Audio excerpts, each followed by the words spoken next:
Arrma. Design fast, design tough. Sometimes.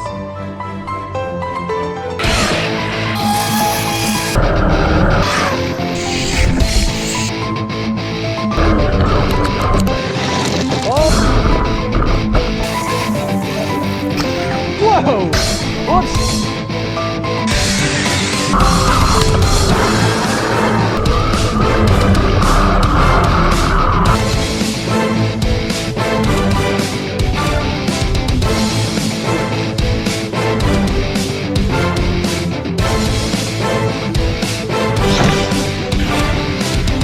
Oh boy!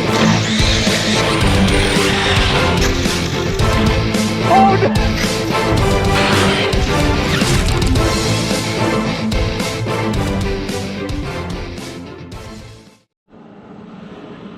What is going on, boys and girls? Today we are going to check the center diff fluid here in the Kraton EXB. I've actually never had the case open since I've had this truck, so it's got it towards the end of last summer. I've had the front and the rear apart. I've ended up putting 50K in the front, 20K in the rear. That was a recommended combo, so I went with that. The center diff comes with 100K fluid, so we're not going to change that. We got the 100K here, and hopefully it'll be full. If it looks really grimy, we'll change it.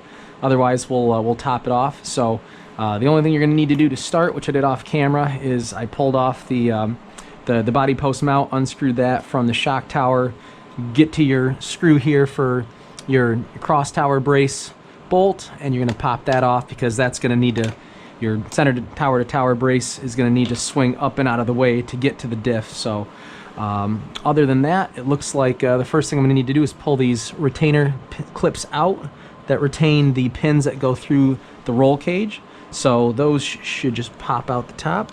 To take a tangent to the rear diff real quick, anybody buying this truck, I don't know if they're shipping with limited slips in the rear now or not, but these had an issue for a long time with the open diffs in the back. They would strip out the sun gears on the cup side of the differential, and in my opinion, it's because of the design of the diff case. The diff case is cupped on that side, so when it experiences prolonged lateral forces side to side from the diff, it's pushing on those outdrives back and forth, and it's exerting forces on those shims, because every time I ended up having the rear end strip out on me, when I would take the shims out after taking apart the diff, I was noticing they were all beveled around the outside circumference of the shim. So that's telling me that it's pushing on that, and all you have to do is hit the throttle just right as you're taking a turn. It happens to push that sun gear out of mesh with the spider gears, and then you blip the throttle and there goes a tooth or two, and then it's done. I tried shimming it 3 different ways. They all failed. Do yourself a favor. If you get this truck and it has the open differential in the back, take that right out, throw it in the garbage, get a limited slip. It can be the same one from the front, put it in the back, and you won't have any more issues. So don't even deal with that open differential.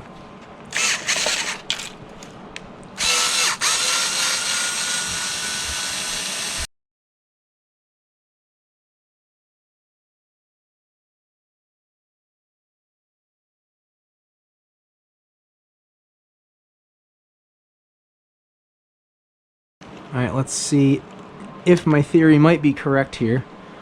Or I could possibly just remove this entire cover. Yep, she slides right down. Is my hope. Up and over and out of the way. Yeah, baby. That was the hope right there. Okay, so I'm just going to kind of move this roll cage out of the way. So now we can see the center diff here. I don't know if I need to actually move my motor so that it comes out of mesh with this. I'm gonna see if I can maybe get away without doing that. Kind of cradle it up and out of here. Looks like I might have to do that. So okay, no big deal. So I have to relieve the motor mount bolts here. These are 2.5s as well, just to move the pinion so it's not meshing with the spur. Give myself, there we go. Alright, motor should slide now. There we go. Diff should come out the top. Looks like I've got my drive cups here are starting to wear a little bit, which unfortunately is common.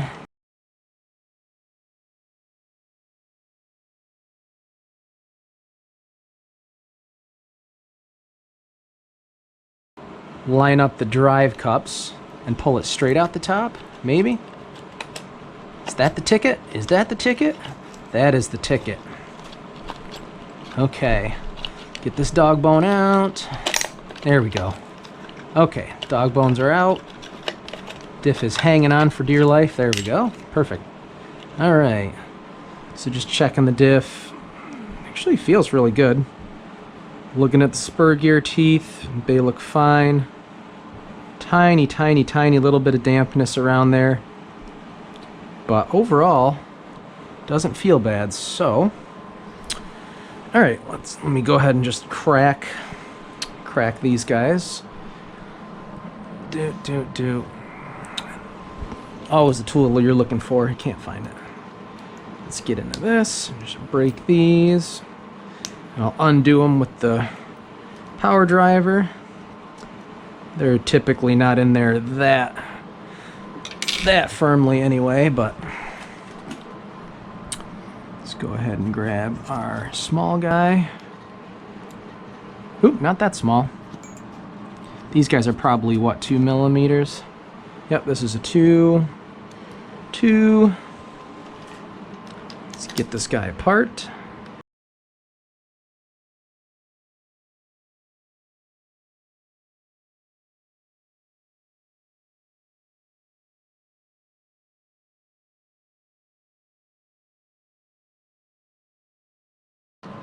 Alright, get this last bolt out of there. Alright, now let's see. Pull this apart carefully here. And see what we're dealing with. Inside, this 100K is pretty nasty. Yeah. I might be blind here, but I don't even see a gasket. I don't see a gasket there at all. But okay. Alrighty then. Well, I am not gonna sit here all night, wait for 100K to drain out of this thing, because 100K is super viscous. I mean, obviously not nearly as viscous as 500 or people that put earplugs in here and all that sort of thing. But it's pretty thick. You'd be waiting a while for that to drain. So instead, I'm going to get out what I can. It does look kind of doity. And it was a little bit low when I pulled it out. Which, from what I saw in the front and the rear diff, not surprised. I'm going to actually try not to... I guess it doesn't matter so much as long as you just line everything back up. Your limited slip plates in here. Just want to get all this shmoo off of here best I can. Get this out of gear, just kind of look at the sun gear, and I've got no drivetrain noise. I think everything is running smoothly, but just to be thorough, check this sun gear. Everything looks good on it, so that's cool. Alright. And yeah, I mean, the oil breaks down. It's good to change it if you're not gonna. I mean, first of all, make sure it's full, and then if it's really, really gross, give it a change. All right, I got most of that out of there. Let's see if we can get any more. Just turning this off of those spider gears. Yeah, getting a little bit more out. My makeshift table here, aka piano bench. Alright. Just make sure as much of it is out as possible. It sounds wonderful too. Alright. So now, let's get into our 100K, ow, as I stab myself with a... that caught me just perfectly under the nail, the staple from the packaging when I went to rip it open. Good times were surely had by all. So, you don't get very much of this stuff. I think it's like 0.2 ounces or something. I don't even know if I'm going to mess around with putting that on there, since this stuff is going to take... Ugh. Yeah. There we go. Good old 100. I remember the 50K in the front was pretty slow. So, my math is correct. This will be twice as slow, right?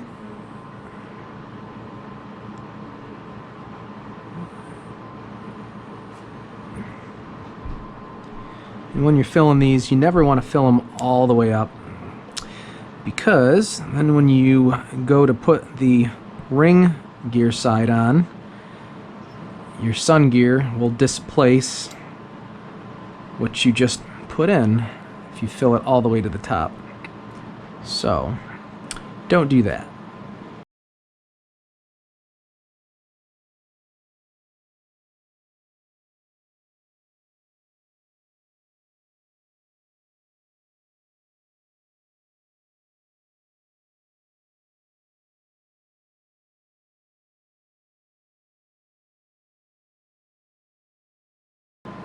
Give her another little shot here. It looks like she's taken to it pretty good. Grab the phone. Yeah, makeshift flashlight.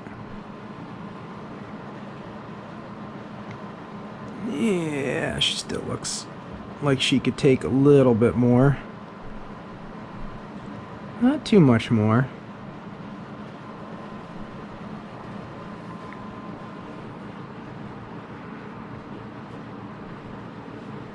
One eternity later. It's probably gonna be it right there. Yeah, I didn't even mean to get that much. Okay. And don't forget to put your cap back on.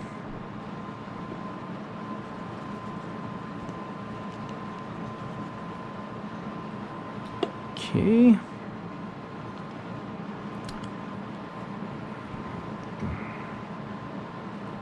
Alright. Just make sure your LSD plates are lined up when you put this in. Just make your screws go in that much nicer.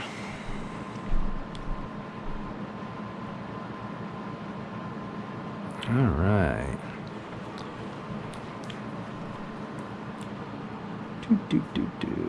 Got a nice layer across the cross pins now. You can see it there. Yeah, coming up over the spider gears.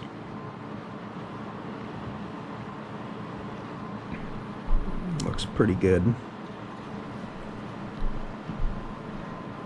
Let me go ahead and carefully line these guys up.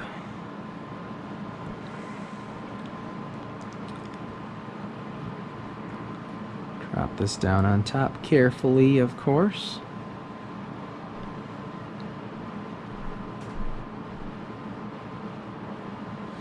And start a couple of these guys by hand, as usual.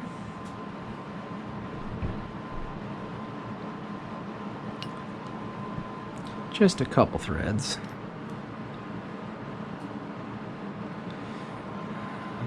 Never want to run everything in with the power driver without starting it first. That's how we cross thread things.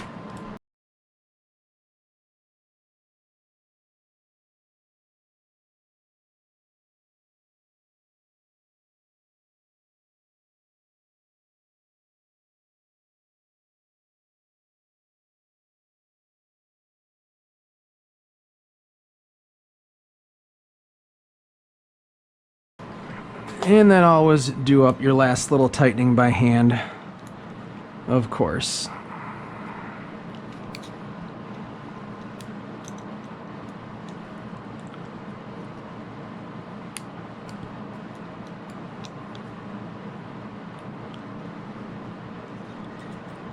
And I am having a little bit of it ooze out the holes because I didn't intend to have that big of a squirt go in that last time. But sometimes that happens, especially when you're dealing with this really thick stuff. Difficult to get just a tiny bit to come out.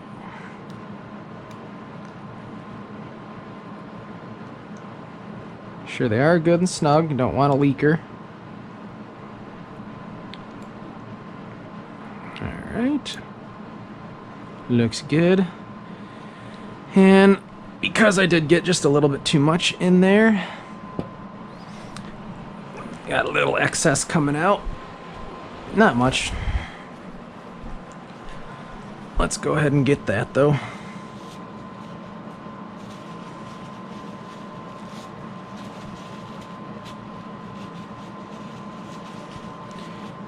Nice and wipey-wipeyed.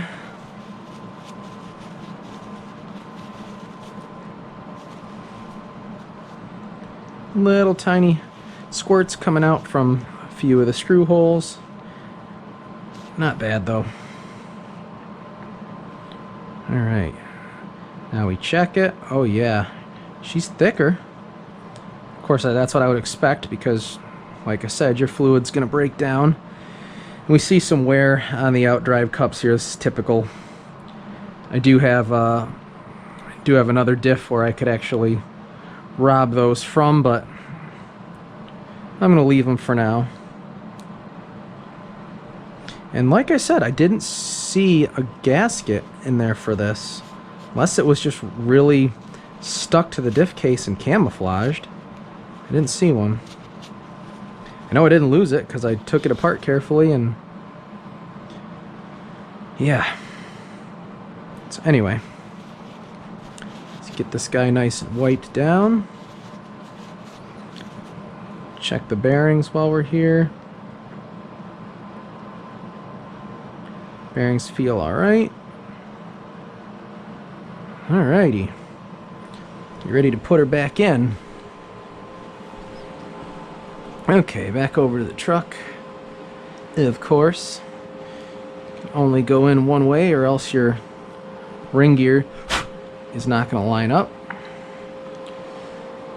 So, as the old Haynes and Shilton manuals would say,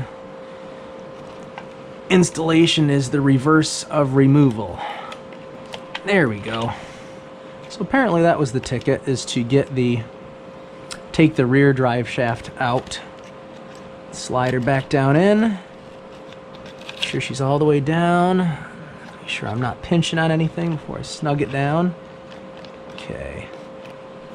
Center section, and get the roll cage put back down, and gotta have your light.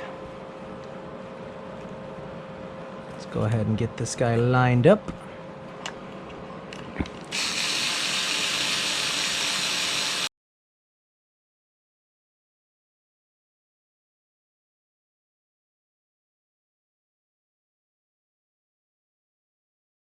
There, now she's nice and snug. Scared myself because I saw this little indentation here, and I thought that this lip of the battery tray was catching underneath here and prying out. Nope, that's by design.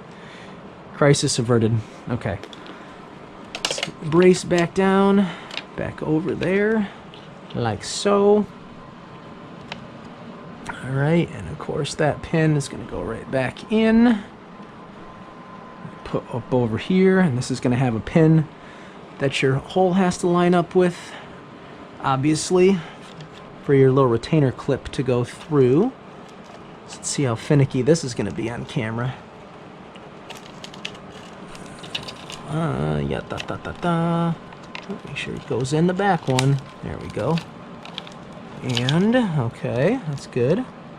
Now find where the hole is. No jokes. Alright, it looks to be right there. And let's see if she'll go back in. Go back in your home. Back in your home, maybe? Maybe? Perfect. Alright, so that's that pin in. That guy's set. That's good. And guess I'll go ahead and set my gear mesh next. Always double check after you tighten down the mount because it will tweak your motor just a little bit.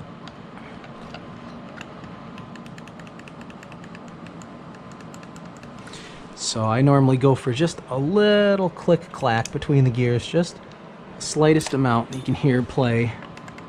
Yep, right there is where I like it. Let's see if we can hear it on the camera. I'm just rocking the spur gear against the pinion. No sense in doing this in the dark. So let's go ahead and get on these motor mount screws.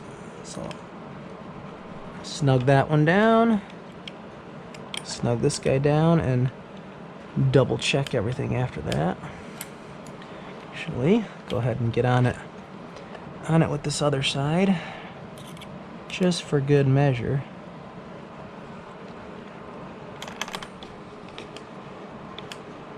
Alright, it's nice and snug. Nothing moved. Still got a nice little click. Perfect. So she rolls good. Let's go ahead and get this bolt back in the tower brace. This ST racing mount is kind of finicky since it's aluminum. Get her started there. Think we in there, boys and girls? Yep. Start seeing the threads come through the other side. Yep, there they are. Truck is a little dirty from last time.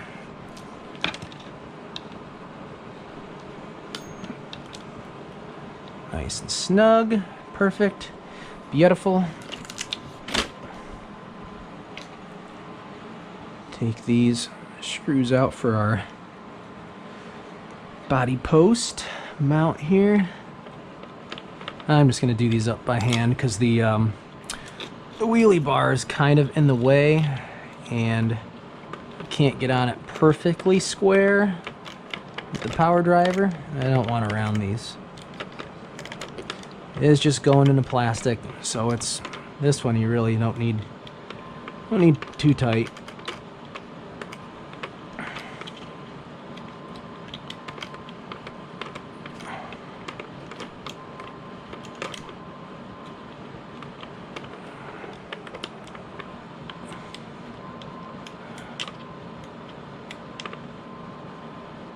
All right, and there we go, ladies and gentlemen.